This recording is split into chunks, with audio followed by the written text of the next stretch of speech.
Good morning, beta. Welcome back. In last class, we have done an experiment regarding laboratory thermometer. हमने laboratory thermometer के regarding एक experiment किया था, and then after I think we have done some of the check post question. वो check post question हमने किए कुछ 5 या 6 थे. So now we are moving for a heat transfer. कि गर्मी एक जगह से दूसरी जगह किस तरीके से पहुंचती है, जैसे कि बिजली एक जगह से दूसरी जगह पहुंचती है, या फिर आप एक जगह से दूसरी जगह पहुंचते हो, तो आप कैसे पहुंचते हो? चल के, अपनी पैरों का इस्तेमाल करके या बाइक का इस्तेमाल करके एक जगह से। तो उसी तरीके से गर्मी जो होती है, हीट जो होती है, वो एक जगह से दूसरी जगह जाने के लिए किन चीज़ों का इस्तेमाल करते हैं, या फिर इस तरीके से पूछो कि कैसे जाती है। So that question we are going to solve. I think the last time मैंने आपको एक ओवरव्यू दे दिया था कि ट्रांसफर ऑफ हीट 3 तरीके से हो सकता है: कंडक्शन, कन्वेक्शन एंड रेडिएशन। मैंने बताया था इन तीनों को बारी बारी से हम अच्छे से समझेंगे। तो I think first paragraph is been done. Transfer of heat का थोड़ा सा इंट्रोडक्शन मैंने आपको दे दिया था। So now moving forward, we are going for a conduction. अभी यार कोई भी आपको कुछ, what are the mode of heat transfer? Mode मतलब रास्ते ऑफ हीट ट्रांसफर। हीट के बहाव के 3 रास्ते, या कौन कौन से रास्ते हैं? या फिर बोले टाइप्स ऑफ हीट ट्रांसफर, किन किन प्रकार से हीट ट्रांसफर किया जाता है? तो दोनों का सेम ही आंसर है, 3 तरीकों से: conduction, convection and radiation. So first of all we are going for a conduction. conduction क्या है? तो ये conduction से related experiment शायद आपने पिछले स्टैंडर्ड में किया हो, जहाँ पे हम ना एक सलिया लेते थे और उसके एक छोर पे मोमबत्ती रखते थे, कुछ इसी तरीके से जैसे फिगर में दिखाया गया। तो जैसे आप मोमबत्ती के एक छोर को आप मोमबत्ती की टॉर्च पे रखते हो और दूसरे छोर को अपने हाथ पे रखते हो, तो आप पाओगे कि धीरे धीरे वो सलिया गर्म हो रहा है कि नहीं? और आपने ये भी देखा होगा कि उसके जो दूसरे छोर पे है वो सबसे ज़्यादा गर्म हुआ है कंपेयर टू वो छोर जो आपके हाथ में है कि नहीं? तो यहाँ पे आप देख रहे हो कि मोमबत्ती की जोत के ऊपर जो सलिया रखा हुआ है वो काफ़ी ज़्यादा गर्म हुआ है, और आपके हाथ तक जो गर्मी आ रही है वो काफ़ी कम है कि नहीं? तो यहाँ पे आप देखोगे कि मोमबत्ती की जोत से जो आप सलिया गर्म कर रहे हो, वो सलिया धीरे धीरे आपके हाथ के तरफ गर्म हो रहा है। जैसे कि यहाँ पे फिगर में भी दिया गया है, सलिया सबसे पहले गर्म होना कहाँ शुरू होगा? यहाँ पे। बाद में धीरे धीरे धीरे गर्मी आगे बढ़ते जाएगी इस डायरेक्शन, ठीक है? और मान लो कि आधे 1 घंटे तक आप उस मोमबत्ती को, वो सलिए को वहीं पे फिक्स करके रखते हो, तो वो सलिया पूरी तरीके से गर्म हो जाएगा, हाँ या ना? हाँ। तो ये कौन से फिनोमिनन है? यही फिनोमिनन है कंडक्शन। क्या होता है कंडक्शन में? What happens when you suddenly touch the handle of a frying pan? क्या होता है जब आप अचानक से, मम्मी ने कुछ गर्म किया हो या बर्तन में कोई नई चीज बनाई हो और उस बर्तन को गैस से उतरते तुरंत ही आप टच कर लो, तो क्या होगा? That is kept on the flame, जिसको हमने गैस पे चढ़ाया हुआ था। इट फील्स हॉट, वो आपको गर्म लगेगा, यहाँ तक कि आपका हाथ भी जल जाएगा, हाँ या ना? हाँ। The handle is not over the flame directly. अभी आप सोचोगे कि हैंडल तो गैस के ऊपर नहीं था, गैस के ऊपर तो सिर्फ बर्तन का नीचे का हिस्सा था, तो फिर बर्तन का हैंडल कैसे गर्म हो गया? दूसरा क्वेश्चन बहुत सारे बच्चों के दिमाग में आएगा कि एक बार गैस से उतर जाने के बाद भी बर्तन इतना गर्म कैसे रहा, है कि नहीं? येट इट फील्स हॉट, अभी वो डायरेक्टली गैस के ऊपर हैंडल आपने नहीं रखा था, फिर भी हैंडल उतना ही गर्म है जितना कि बर्तन के नीचे का हिस्सा। This is because heat from the flame is transferred from the pan to the handle. ऐसा इस वजह से होता है क्योंकि जो गर्मी है वो बहती है नीचे से लेके ऊपर तक के सारे हिस्सों तक, ठीक है? तो कोई भी मेटल का, कोई भी धातु का ये स्वभाव होता है कि वो अपने अंदर गर्मी को बहने देता है एक छोर से लेके दूसरे छोर तक, handle from the pan and then to your hand. और जब आप अपना हाथ उस हैंडल को टच करते हो या उस बर्तन को टच करते हो तो वो बर्तन अपनी गर्मी आपके हाथ के अंदर डालता है, जिसकी वजह से आपको बर्निंग सेंसेशन होता है, आपने जल गया आपका हाथ। क्यों? क्योंकि आपने उसकी गर्मी ले ली, you have taken out the heat from that utensil, that is why your hand feels hot, है कि नहीं? ठीक है। To your hand, this is the conduction mode of transfer, heat transfer. ये जो तरीका है जिसमें गर्मी एक छोर से दूसरे छोर पे बहती है उसको कंडक्शन बोला जाता है। Conduction is most common in solids. Conduction ज्यादातर सॉलिड में या फिर मेटल्स में ज्यादातर देखने को मिलता है, जैसे कि बर्तन हो गए, पत्थर हो गए।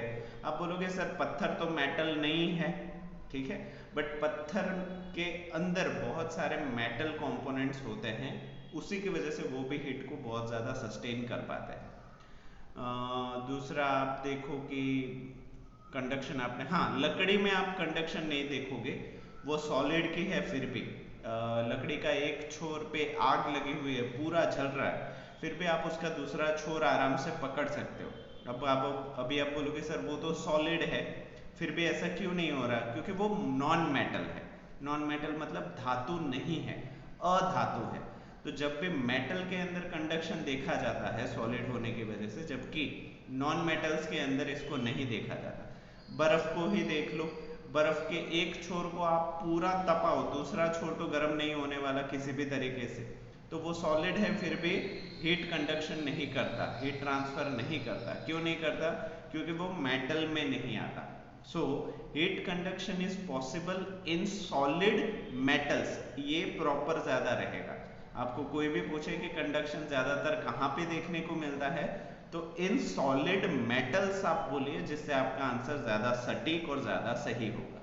ठीक है, तो most common in solid metals. आगे देखते हैं। ठीक है, अभी कंडक्शन होता कैसे है उसको हम देखते हैं। चलो मैं यहाँ पे बीच में आ रहा हूँ तो इसको साइड में ले लेते हैं। ठीक, ओके, थोड़ा सा बड़ा और ताकि आप क्लियरली दिखाई दे। ओके, फिर से कंडक्शन की डेफिनेशन अगर देना चाहो तो किस तरीके से दोगे? Conduction is a mode of heat transfer. Mode मतलब रास्ता। तो कंडक्शन गर्मी को एक जगह से दूसरी जगह पहुंचाने का एक रास्ता है through the vibration of particles. अभी ये होता कैसे है? क्योंकि ये आपको एक जगह से दूसरी जगह जाना हो तो या तो आप पैरों का इस्तेमाल करोगे, स्कूटर का इस्तेमाल करोगे, बाइक का इस्तेमाल करोगे या किसी और चीज का इस्तेमाल करोगे। बट लोहे के अंदर ऐसा क्या होता है जिसकी वजह से वो गर्मी को बहाने में मदद करता है? तो आपको पता है कोई भी चीज ना छोटे छोटे एटम से बनी हुई होती है। वो एटम्स इतने छोटे होते हैं, जैसे कि यहाँ पे फिगर में दिखाया गया है, देखो ये बहुत ज्यादा एटम्स एक दूसरे के नजदीक नजदीक। हमने ये भी पढ़ा था कि सॉलिड के अंदर सारे एटम्स एक दूसरे से नजदीक होते हैं, लिक्विड में थोड़े से अलग होते हैं और गैस में तो पूरे ही हवा में अलग अलग होते हैं। ठीक है, तो सॉलिड में क्या होता है, ये एटम्स ना एक दूसरे के बाजू में पैक टू पैक बैठे हुए हैं। अभी आप इमेजिन करो कि आपका पूरा क्लासरूम बच्चों से खचाखच भरा हुआ है, इतना खचाखच भरा हुआ है कि हिलने की भी जगह नहीं है। अभी ये सोचो कि बेंच के ऊपर किसी एक छोर पे कोई शैतानी बच्चा बैठा है और वो शैतानी बच्चा शैतानी करने के लिए एक छोर पे अपने आप से पूरी लाइन को धक्का देता है।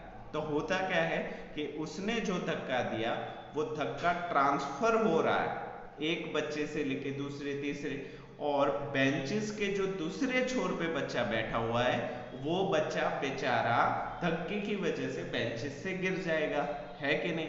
तो यहाँ पे क्या हुआ, धक्का ट्रांसफर हुआ। किसकी वजह से? बच्चे बहुत क्लोज बैठे थे एक दूसरे के, पैक टू पैक बैठे थे इसलिए, है कि नहीं? तो यहाँ पे क्या हो रहा है, कंडक्शन हो रहा है। कुछ ऐसा ही होता है मेटल्स में भी। मेटल्स में भी देखो ये जो एटम्स है ना, वो ऐसे समझो कि बच्चे खचाखच भरे हुए हैं और ये जो हीट है वो एक धक्का है। तो जब भी गर्मी ट्रांसफर होती है तो सभी बच्चों को धक्का लगता है और वो धीरे धीरे वाइब्रेट होने लगते हैं और वो धक्का ट्रांसफर करता है। तो यहाँ पे आप देखो, जहाँ पे हीट टच हो रही है वहाँ पे सबसे ज़्यादा रेड डार्क कलर है कि नहीं? दैट मीन्स वहाँ पे सबसे ज़्यादा गर्मी मिल रही है। अभी वो एटम्स क्या करेंगे, इतनी ज़्यादा गर्मी हो, मान लो कि आपको जलते हुए तवे पे मैं खड़ा कर दूं तो आप क्या करने लगोगे, डांस करने लगोगे ना, क्योंकि आपके पैर जल रहे हैं। तो इसी तरीके से ये एटम्स जिनको गर्मी मिल रही है ना, वो इतनी ज़्यादा गर्मी की वजह से वाइब्रेट करने लगते हैं ऐसे ऐसे ऐसे ऐसे ऐसे। तो उनके वाइब्रेट करने से उनके बाजू में जो पैक टू पैक दूसरा एटम बैठा है वो भी वाइब्रेट करने लगेगा, क्योंकि उसके पास जगह ही नहीं है। एक हिलेगा तो दूसरा हिलेगा, दूसरा हिलेगा तो तीसरा हिलेगा। तो यहाँ पे देखो, सबसे पहले इसने वाइब्रेट करना शुरू किया, उसके बाद इसने वाइब्रेट करना शुरू किया, उसके बाद इसने वाइब्रेट करना शुरू किया, और ऐसे ही ये जो हीट है वो आगे बढ़ती जाती है। क्या होती है? आगे बढ़ती जाती है, मतलब वो अपना रास्ता तय कर रही है। सो यहाँ पे क्या हो रहा है, हीट इज बीइंग ट्रांसफर्ड, गर्मी जो है वो बह रही है कि नहीं? तो उसी तरीके से जैसे जैसे वाइब्रेशन बढ़ते जाएंगे वो गर्मी बढ़ती जाएगी, ऐसे ऐसे इस छोर तक गर्मी पहुंच जाएगी। समझ में आया? तो यहाँ पे क्या हुआ, हीट इज बीन ट्रांसफर्ड, जो गर्मी है वो ट्रांसफर हो गई, है कि नहीं? अभी इस जो लैंप है उसको हम बीचों बीच रखें तो दोनों छोर पे एक साथ गर्मी पहुंचेगी। क्यों? क्योंकि हीट जो है वो रेडियस में बहती है। किस तरीके से बहती है? रेडियस में, सीधी लाइन में नहीं बहती, वो रेडियस, जैसे कि मैंने बताया ना, ये देखो मैं ड्रॉ कर रहा हूँ, मैं क्या कर रहा हूँ, मैंने आपको सीधी लाइन ड्रॉ करके नहीं दी, मैंने क्या किया, सेमी सर्कल में ड्रॉ कर रहा हूँ, है कि नहीं? क्योंकि गर्मी हमेशा ऐसे बहती है, ऐसे, यहाँ सेंटर से शुरू होती है और रेडियस के एंड तक जाती है, इस तरीके से। समझ में आया? तो यहाँ पे भी, यहाँ पे देखो, ये सेमी सर्कल आपको दिख रहा है ना, वो हीट के इसी प्रॉपर्टी की वजह से है। ठीक है, तो चलो इस फिगर को पूरा देख लेते हैं। हमने समझ तो लिया कि हीट कैसे ट्रांसफर होती है, फिगर को देख लो। एटम्स हैं, बाद में atoms are energised and vibration increased, मतलब एटम को बहुत ही ज़्यादा ऊर्जा मिलती है और वो वाइब्रेट करने लगते हैं, ये भी हमने समझ लिया। ये हीट है, ये लैंप है, ये भी समझ लिया, एटम भी हमने देख लिया।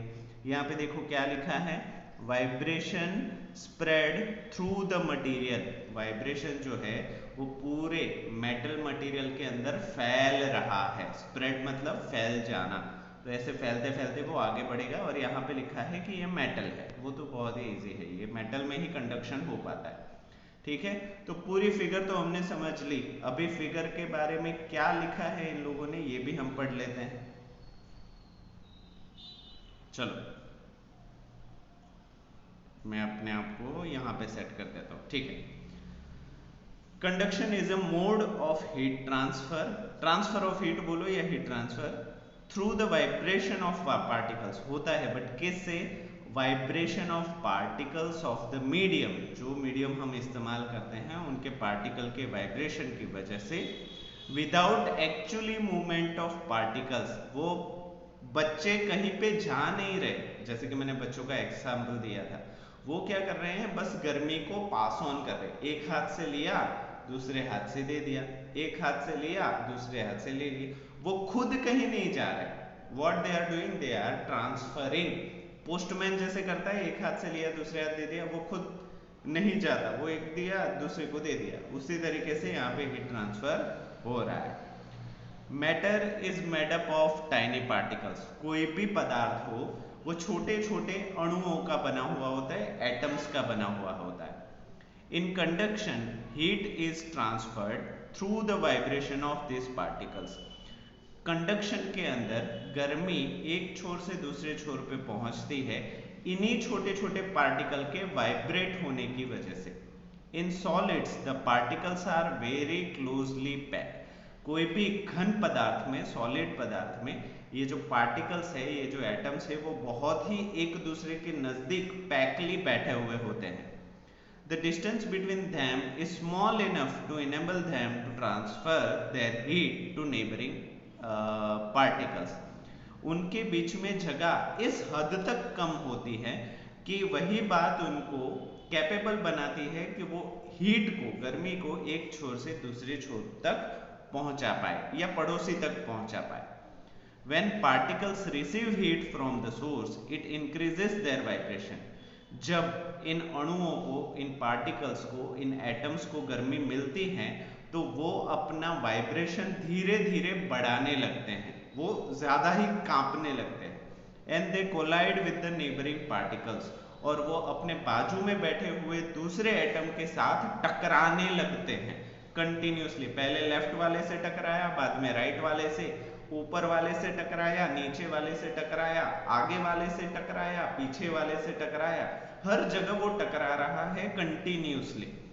The neighbouring particles to start vibrating faster and in turn.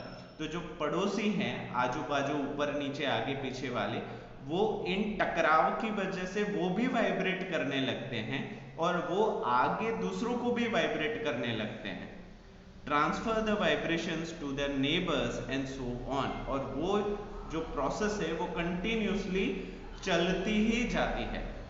Passing on the heat energy from one energy, passing on the heat energy from one particle to the another. और इसी तरीके से वो अपनी एनर्जी को, हीट एनर्जी को एक particle से, एक अणु से दूसरे अणु, एक एटम से दूसरे एटम पहुंचाते ही रहते हैं जब तक हीट उन्हें मिलती रहती है. However, all the particles remain their original position. यहाँ पे वो वाइब्रेट भले ही करे बट वो अपनी जगह नहीं बदल रहे हैं, वो बस अपनी जगह पे ही वाइब्रेट हो रहे हैं. Just transferring heat energy to the other particles. यहाँ पे बस वो अपनी जो भी एनर्जी है वो कांप कांप के दूसरों को पहुंचा रहे हैं. In this way, heat reaches all the particles of the substance. और इसी तरीके से पूरे मेटल में हर जगह इस गर्मी को पहुंचाया जा सकता है. The particles are bit loosely packed in liquids. ये ही पार्टिकल, अगर हम लिक्विड की बात करें तो वहां पे थोड़े से लूज होते हैं. and are far apart in gases. और जब गैसेस की बात करें तो उसमें तो बहुत ही दूर दूर होते हैं. तो दैट मीन्स लिक्विड को वाइब्रेट करो तो वो हीट पास नहीं करेगा. क्यों? क्योंकि दूसरा एटम तो दूर बैठा है.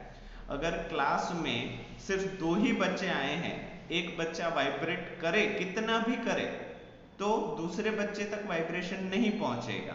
तो यहाँ पे ये चीज याद रखो कि कंडक्शन जो है वो सिर्फ मेटल सॉलिड में ही होता है, लिक्विड और गैसेस में नहीं होता. Therefore, liquid and gases show very little or no conduction. तो इसी वजह से पानी और हवा बहुत ही कम कंडक्शन दिखाते हैं, या तो फिर ऐसा बोल सकते हो कि कंडक्शन ही नहीं दिखाते.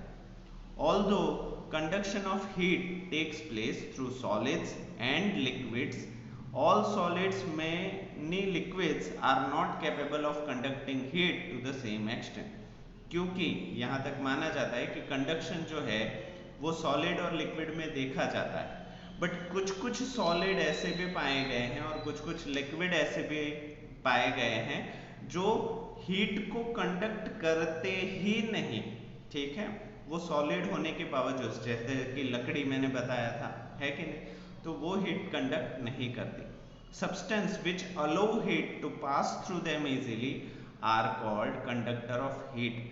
तो ऐसे पदार्थ या ऐसा सामान या ऐसी चीज जो गर्मी को अपने अंदर से आसानी से पास होने दे, एक छोर से दूसरे छोर पहुंचने दे, ऐसे मटेरियल को हम बोलेंगे कंडक्टर्स ऑफ हीट. गर्मी के कंडक्टर बोलना सही रहेगा उनके लिए.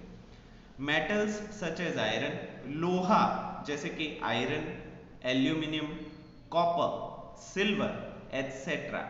ऐसे मेटल्स जैसे कि iron, aluminium, copper, silver are considered to be good conductors of heat. ये माना जाता है कि ये गर्मी को बहुत ही अच्छी तरीके से एक छोर से दूसरे छोर पे बहा सकते हैं. तो क्या यही रीजन नहीं है कि जितने भी यूटेंसिल्स होते हैं, जितने भी बर्तन होते हैं, वो इन्हीं चीजों के बने हुए होते हैं? या फिर वाटर हीटर, आपके घर में जो पानी गर्म करने का है, वो भी इन्हीं चीजों का बना होगा. या फिर इस्त्री जो है, इस्त्री का नीचे का वो होगा, वो भी कुछ इसी मेटल का होगा। दैट मीन्स हमें जहां पे गर्मी को पास ऑन करना है तो हम इन्हीं मेटल्स को पसंद करेंगे। सम सब्सटेंसेस लाइक वाटर, कुछ पदार्थ जैसे कि पानी, air are poor conductors of heat. तो ये सारी चीजें हैं जो गर्मी को बहा नहीं सकती, एक छोर से दूसरे छोर नहीं पहुंचा सकती। The substance that do not allow passage of heat through them easily are called heat insulators. तो ऐसे पदार्थ, ऐसी चीज या ऐसा सामान जो अपने अंदर से गर्मी को पास ऑन नहीं होने देता, एक छोर से दूसरे छोर नहीं पहुंचने देता, ऐसे सामान, ऐसी चीज, ऐसे पदार्थ, ऐसे सब्सटेंस को हम हीट इंसुलेटर बोलेंगे। तो देखो, जो होने देता है वो है कंडक्टर, जो नहीं होने देता वो है इंसुलेटर। जैसे कि प्लास्टिक अपने अंदर से गर्मी नहीं जाने देता, रबर भी नहीं जाने देता, वुड, लकड़ी नहीं जाने देती। And most of the non metals are heat insulators. और ज्यादातर जो नॉन मेटल है, अधातु है, जो मेटल नहीं है, वो चीज हीट को एक छोर से दूसरे छोर नहीं पहुंचने देते। ठीक है, तो उसके बाद तो एक एक्सपेरिमेंट है, एक्सपेरिमेंट को देख लेंगे हम नेक्स्ट क्लास में। आज के लिए बस कंडक्शन ही रखेंगे। आई होप ये वीडियो पूरा समझ में आ गया होगा। अगर नहीं आया तो आई सजेस्ट आप इसको दूसरी बार देखिए, तीसरी बार देखिए, ताकि ये कॉन्सेप्ट क्लियर हो जाए। बहुत ही इंपॉर्टेंट कॉन्सेप्ट है और ये 12th तक आपको आएगा। ठीक है, तो अभी से सीख लो ताकि बाद में मेहनत ना करनी पड़े। अभी अच्छे से इसको बिठा लो दिमाग में। ठीक है, तो आज के लिए हम इतना ही रखते हैं। होमवर्क में यहाँ तक आपको पूरा चैप्टर फर्स्ट पेज से लेके यहाँ तक twice you have to learn मतलब जोर से पढ़ना है इसको 2 बार। ठीक है, और अगर मुझे डाउट लगा कि आप लोग पढ़ते नहीं तो मैं हर किसी को एक एक पैराग्राफ दूंगा और वो आपको रिकॉर्ड करके भेजना होगा। ठीक है, तो अभी तो मैं ऐसा कुछ नहीं दे रहा हूँ, बट मुझे ऐसा लगा कि आप लोग नहीं पढ़ रहे तो मैं ऐसा भी करूँगा। ओके, तो आज के लिए हम इतना ही रखते हैं। From experiment 2 we will continue in next class. तब तक के लिए वीडियो पूरा देखने के लिए आप सभी बच्चों का बेटा थैंक यू सो मच।